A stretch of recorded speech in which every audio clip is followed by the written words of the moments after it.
The Statement of Randolph Carter, 1920. I repeat to you, gentlemen, that your inquisition is fruitless. Detain me here forever if you will. Confine or execute me if you must have a victim to propitiate the illusion you call justice. But I can say no more than I have said already. Everything that I can remember, I have told with perfect candor. Nothing has been distorted or concealed, and if anything remains vague, it is only because of the dark cloud which has come over my mind, that cloud and the nebulous nature of the horrors which brought it upon me. Again, I say, I do not know what has become of Harley Warren, though I think, almost hope, that he is in peaceful oblivion. If there be anywhere so blessed a thing, it is true that I have for 5 years been his closest friend, and a partial share of his terrible researches into the unknown. I will not deny, though my memory is uncertain and indistinct, that this witness of yours may have seen us together, as he says, on the Gainesville's pike, walking toward Big Cypress Swamp at 11:30 on that awful night. That we bore electric lanterns, spades, and a curious coil of wire with attached instruments. I will even affirm, for these things all played a part in the single hideous scene which remains burned into my shaken recollection. But what followed, and of the reason I was found alone and dazed on the edge of the swamp next morning, I must insist that I know nothing save that I've told you over and over again. You say to me that there is nothing in the swamp or near it which could, form the setting of that frightful episode. I reply that I know nothing beyond what I saw. Vision or nightmare it may have been. Vision or nightmare I fervently hope it was. Yet it is all that my mind retains of what took place in those shocking hours after we left the sight of men. And why Harley Warren did not return, he or his shade or some nameless thing I could not describe, alone can tell. As I have said before, the weird studies of Harley Warren were well known to me, and to some extent shared by me. Of his vast collection of strange, rare books on forbidden subjects, I have read all that are written in the languages of which I am master, but these are few as compared to those in languages I cannot understand. Most, I believe, are in Arabic, and the fiend-inspired book which brought on the end, the book which he carried in his pocket out of the world, was written in characters whose like I have never saw elsewhere. Warren would never tell me just what was in the book. As to the nature of our studies, must I say again that I no longer retain full comprehension? It seems to me rather merciful that I do not, for they were terrible studies, which I pursued more through reluctant fascination than through actual inclination. Warren always dominated me, and sometimes I feared him. I remember how I shuddered at his facial expression on the night before the awful happening, when he talked so incessantly of his theory, why certain corpses never decay, but rest firm and fat in their tombs for 1,000 years. But I do not fear him now, for I suspect that he has known horrors beyond my ken. Now I fear for him. Once more I say that I have no clear idea of our object on that night.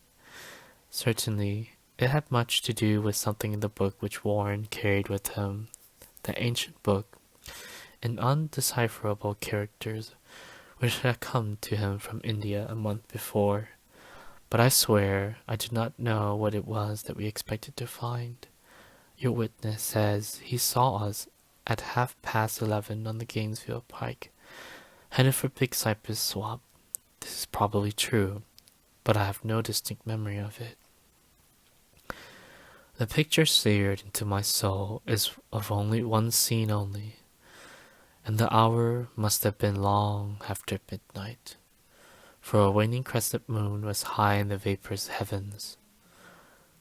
The place was an ancient cemetery, so ancient that I trembled at the manifold signs of immemorial years. It was in a deep, damp hollow overgrown with rank grass, moss, and curious creeping weeds, and filled with the vague stench which my idle fantasy associated absurdly with rotting stone. On every hand were the signs of neglect and decrepitude, and I seemed haunted by the notion that Warren and I were the first living creatures to invade a lethal science of centuries. Over the valley's rim, a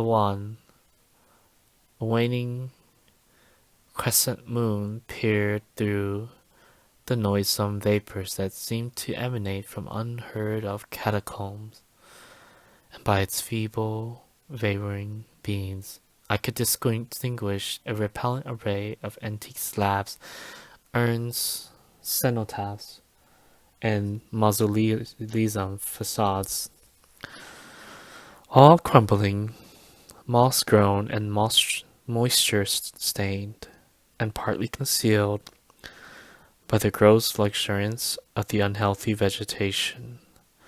My first vivid impression of my own presence in this terrible necropolis concerns the act of pausing with Warren before a certain half-obliterated sculpture, and of throwing down some burdens which we seemed to have been carrying.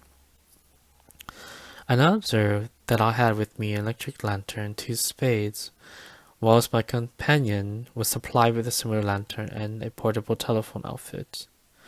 No word was uttered, for the spot and task seemed unknown to us, and without delay we seized our spades and commenced to clear away the grass, weeds, and drifted earth from the flat, archaic mortuary. After uncovering the entire surface, which consisted of 3 immense granite slabs, we stepped back some distance to survey the charnel scene, and Warren appeared to make some mental calculations. Then he returned to the sculpture, and, using his spade as a lever, sought to pry the slab lying nearest to a storeroom which may have been a monument in its days. He did not succeed, and motioned to me to come to his assistance. Finally, our combined strength loosened the stone, which we raised and tipped to one side. The removal of the slab revealed a black aperture, from which rushed an effluence of mismal gases so nauseous that we started back in horror. After an interval, however, we approached the pit again, and found the exhalations less unbearable. Our lanterns disclosed the top of the flight of stone steps, dripping with some detestable ichor of the inner earth, and bordered by moist walls encrusted with nitrate. And now, for the first time, my memory records verbal discourse. Warren, addressing me at the length in his mellow tenor voice, a voice singularly unperturbed by our awesome surroundings. "I'm sorry to ask you on the surface," he said, "but it would be a crime to let anyone with your frail nerves go down there. You can imagine, even from what you have read, from what I've told you, the things I shall have to see and do. It's fiendish work, Carter, and I doubt if any man with the ironclad sensibilities could ever see it through and come up alive and sane. I do not wish to offend you, and heaven knows I'd be glad enough to have you with me, but the responsibility is in a certain sense mine, and I couldn't drag a bundle of nerves like you down to probable death or madness. I tell you, you can't imagine what the thing is really like. But I promise to keep you informed over the telephone of every move. You see, I have enough wire here to reach the center of the earth and back. I can still hear in memory those coolly spoken words, and I can still remember my remonstrances. I seemed desperately anxious to accompany my friend into those sepulchral depths, yet he proved inflexibly obdurate. At one time he threatened to abandon the expedition if I remained insistent, a threat which proved effective, since he alone held the key to the thing. At this, I still remember, though I no longer know what manner of thing we sought. After he had secured my reluctant acquiescence in his design, Warren picked up the rest of the reel of wire and adjusted the instruments. At his nod, I took one of the latter and seated myself upon an aged, discolored gravestone close by the newly uncovered aperture. Then he shook my hand, shouldered the coil wire, and disappeared within that indescribable ossuary. For a moment, I kept sight of the glow of his lantern and heard the rustle of the wire as he laid it down after him. But the glow soon disappeared abruptly, as if it turned in the stone bound to the unknown depths of those magic strains whose insulated surface lay green beneath the struggling beams of the waning crescent moon. In the lone silence of that hoary and deserted city of the dead, my mind conceived the most ghastly fantasies and illusions, and the grotesque shrines and monoliths seemed to assume a hideous personality, a half sentience. Amorphous shadows seemed to lurk in the darker recesses past the portals of the mouldering tombs in the hillside. Shadows which could not have been cast by that pallid, peering crescent moon. I consistently consulted my watch by the light of my electric lantern, and listened with feverish anxiety at the receiver of the telephone, but for more than a quarter of an hour heard nothing. Then a faint clicking came from the instrument, and I called down to my friend in a tense voice.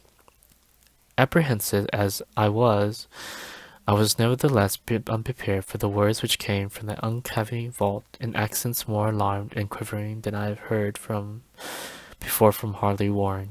He, who had so calmly left me in a little while previously, now come from below in a shaky whisper, more portentous than the loudest shriek. God, if you could see what I'm seeing. I could not answer, speechless. I could only wait. Then the frenzied tones again. Carter, it's terrible, monstrous, unbelievable. This time my voice did not fail me, and I poured into the transmitter a flood of excited questions. Terrified, I continued to repeat, Warren, what is it? What is it? Once more came the voice of my friend, still hoarse with fear, and now apparently tinged with despair. I can't tell you, Carter. It's too utterly beyond thought. I dare not tell you. No man could know it and live. Great God! I dreamed of this. Stillness again, save for now my incoherent torrent of shuddering inquiry. Then the voice of Warren in a pitch of wilder consternation. Carter, for the love of God, put back the slab and get out of this if you can. Quick! Leave everything else and make for the outside. It's your only chance. Do as I say, and don't ask me to explain. I heard, yet was able only to repeat my frantic questions. Around me were the tombs and the darkness and shadows. Below me, some peril beyond the radius of the human imagination. But my friend was in greater danger than I, And through my fear, I felt a vague resentment that he should deem it capable of deserting him under such circumstances. More clicking, and after a pause, a piteous cry from Warren. Beat it, for God's sake. Put back the slab and beat it, Carter. Something in the boyish slang of my evidently stricken companion unleashed my faculties. I formed and shouted in resolution. Warren, brace up, I'm coming down. But at this offer, the tone of my auditor changed to a scream of utter despair.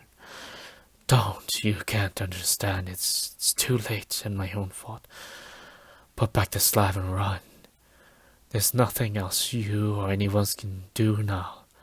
The tone changed again, and this time acquiring a softer quality as of hopeless resignation, yet it remained tense through anxiety for me. Quick, before it's too late. I tried not to heed him, tried to break through the paralysis which held me, and it's to fulfill my vow to rush down to his aid. But his next whisper found me still held inert in the chains of stark horror. Carter, hurry. It's no use, you must go. Better one than two. The slab. A pause, more clicking, and the faint voice of Warren. Nearly over now. Don't make it harder. Cover up those damned steps and run for your life. You're losing time. So long, Carter. Won't see you again. Here, Warren's whisper swelled into a cry that gradually rose to shriek fraught with the horror of the ages. Curse these hellish things, legions. My God, beat it, beat it, beat it. After that was silence. I know not how many interminable aeons I sat stupefied, whispering, muttering, calling, screaming into that telephone over and over it again. Through those aeons I whispered and muttered and called, shouted and screamed, Warren, Warren, answer me. Are you there? And then there came to me this crowning horror of all, the unbelievable, unthinkable, almost unmentionable thing. I have said that aeons seemed to elapse after Warren shrieked forth his last despairing warning, and that only my own cries now broke the hideous silence. But after a while there was farther clicking by the receiver, and I strained my ears to listen. Again I called down, Warren, are you there? And in answer heard the thing which has brought this cloud over my mind. I did not try, gentlemen, to account for that thing, that voice, nor can I venture to describe it in detail, since the first words took away my consciousness and created a mental blank which reaches to the time of my awakening in the hospital. So I say that the voice was deep, hollow, gelatinous, remote, unearthly, inhuman, disembodied. What shall I say? It was at the end of my experience. That is the end of my story. I heard it. I knew no more. Heard it as I sat petrified in that unknown cemetery in the hollow, amidst the crumbling stones and falling tombs, the rank vegetation and miasmal vapors. Heard it well up from the innermost depths of that damnable open sepulchre, as I watched amorphous, necrophagous shadows dance beneath an accursed waning moon. And this is what is said. You fool, Warren is dead.